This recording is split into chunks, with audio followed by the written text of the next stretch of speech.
Returning from London, the Millers came home, not to Hollywood, but to New York.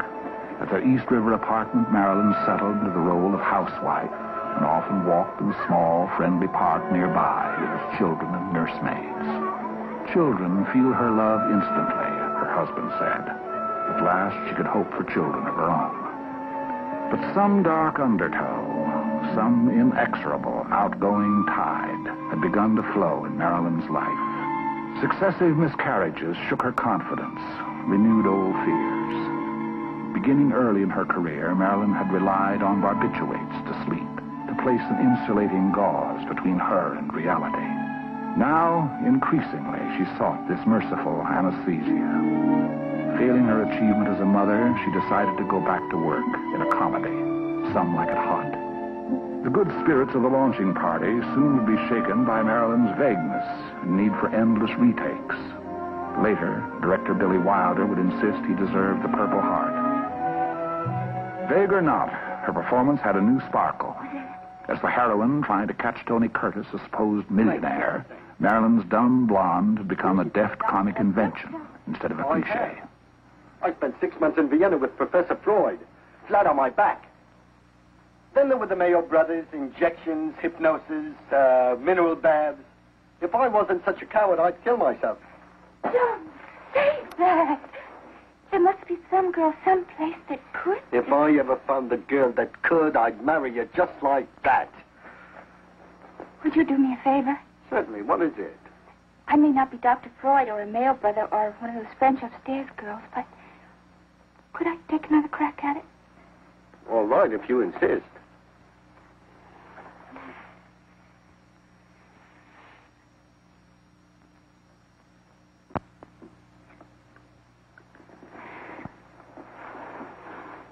Anything this time? I'm afraid not. Terribly sorry.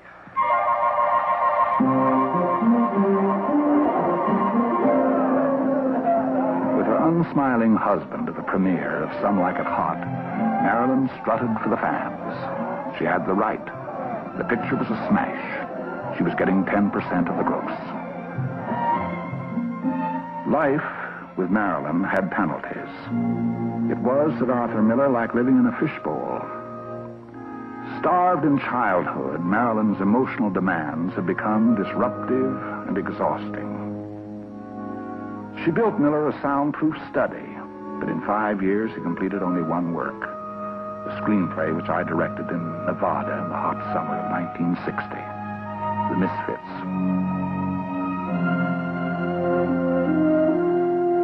In the production, Marilyn played opposite a lifelong hero and father image, Clark Gable, the old king, whose last picture this would be. There were moments of playful tenderness. Marilyn herself still had that oddly childlike quality, something innocent and unspoiled. But time and life had done a considerable damage. She took so many sleeping pills to rest that in the morning she had to take stimulants to wake her up. And this ravaged the girl. She broke down, and I had to send her to a hospital for a week before we could go on with the shooting. Miller's heroine, of course, closely resembled Marilyn.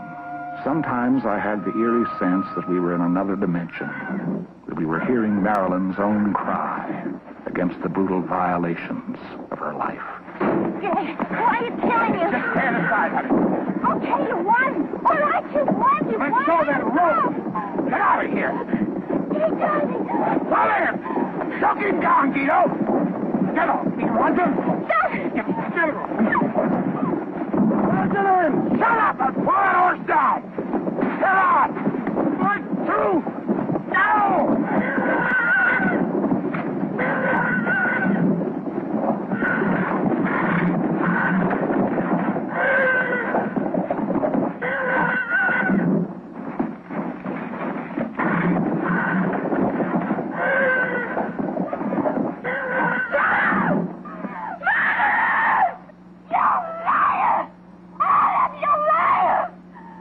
You're only happy when you can see something die!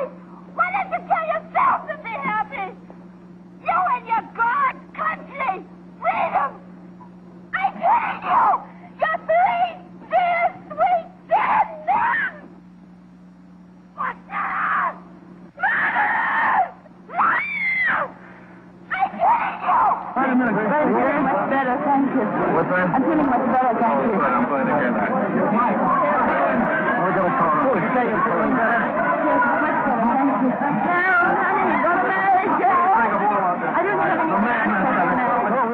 outfits became the Millers' own epitaph.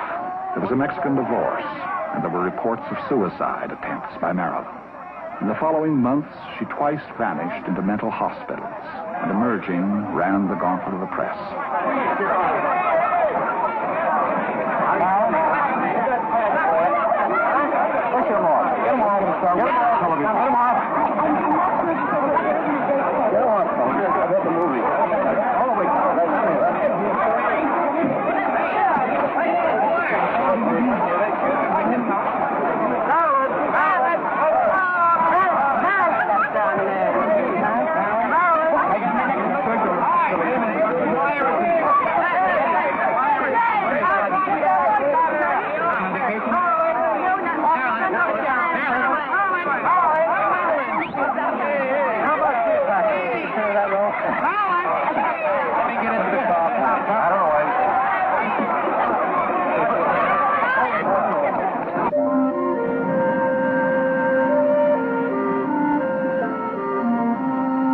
Marilyn fled to Florida. In her months of crisis, an old friend had reappeared at her side. Protected by Joe DiMaggio, Marilyn tried to find her bearings. She felt tired.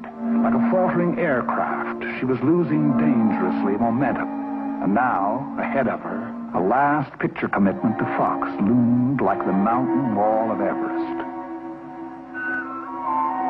Marilyn returned to Hollywood and, encouraged by a new analyst, bought a house.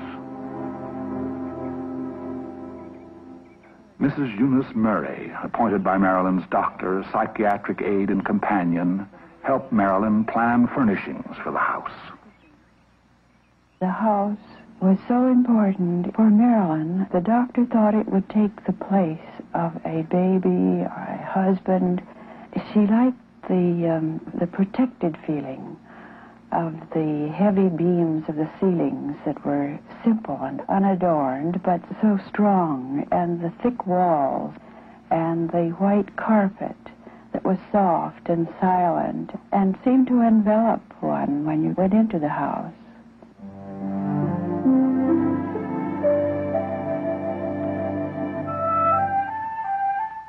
In April, amid cautious optimism, Something's Got to Give began shooting at Fox.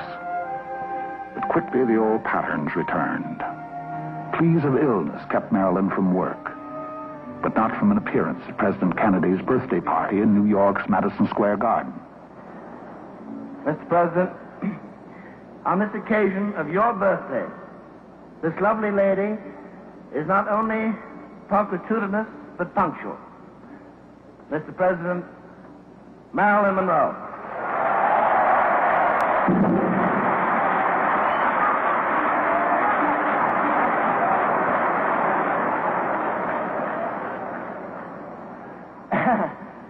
A woman about whom it truly may be said she needs no introduction. Let me just say, here she is. But I'll give her an introduction anyway, Mr. President, because in the history of show business, perhaps there has been no one female who meant so much, who has done more.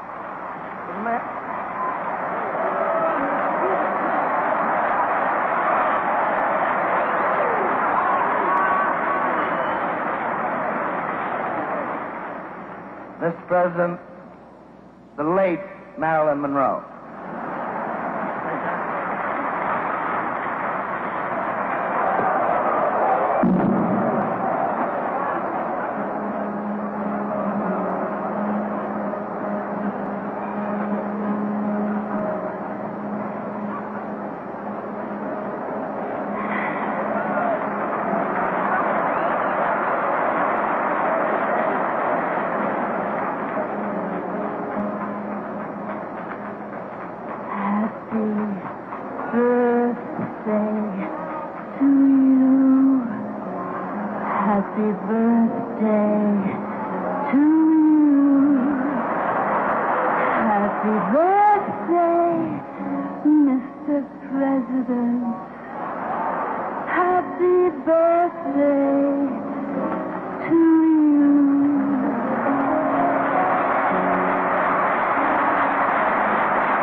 Mr. President, for all the things you've done, the battles that you've won, the way you deal with U.S. Steel and our problems by the ton.